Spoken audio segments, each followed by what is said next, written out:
আবার চলে এলাম সন্ধ্যেবেলার চা আর তোমাদের সাথে একটু কথা বলার, মানে রান্নাঘরের একটা ছোট্ট টিপস দেবার।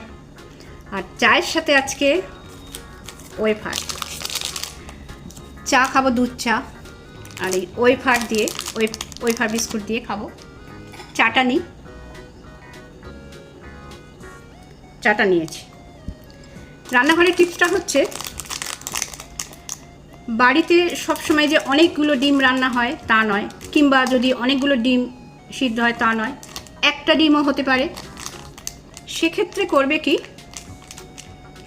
ধরো যাদের বাড়িতে সকালবেলাতেই ভাতটা বসে যাচ্ছে আর ডিমটা ধরো সকালবেলাতেই লাগছে, তারা কিন্তু ভাত যখন বসাচ্ছ সেই জলের মধ্যেই ডিমটা দিয়ে দেবে। আমি দেখাবো, তাও আমি মুখে বলে দিচ্ছি। সেই ডিমটা ভাতের মধ্যে দিয়ে একটা ডিম সিদ্ধ করে, আবার একটা ডিমের জন্য আবার আলাদা করে একটা গ্যাস পোড়াবার দরকার নেই, মানে একটু গ্যাসটা সেভ হবে। তাহলে ওই ভাতটা খাই, তোমরা দেখো আমি খাই।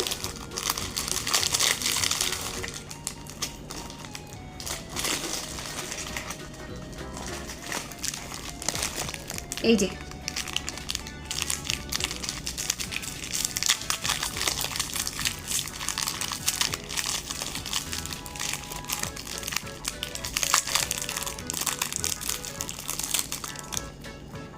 ওয়েফার খুব ভালোবাসি।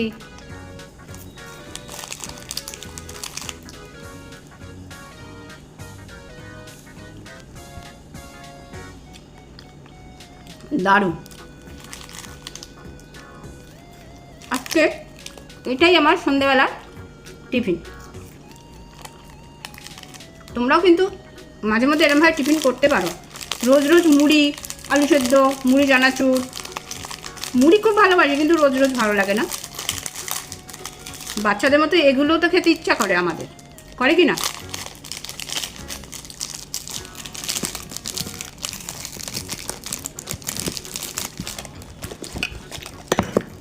এই যে আবার গাডার দিয়ে রেখে দিলাম, আবার একটু বাদে খাবো, নয়তো কাল খাবো।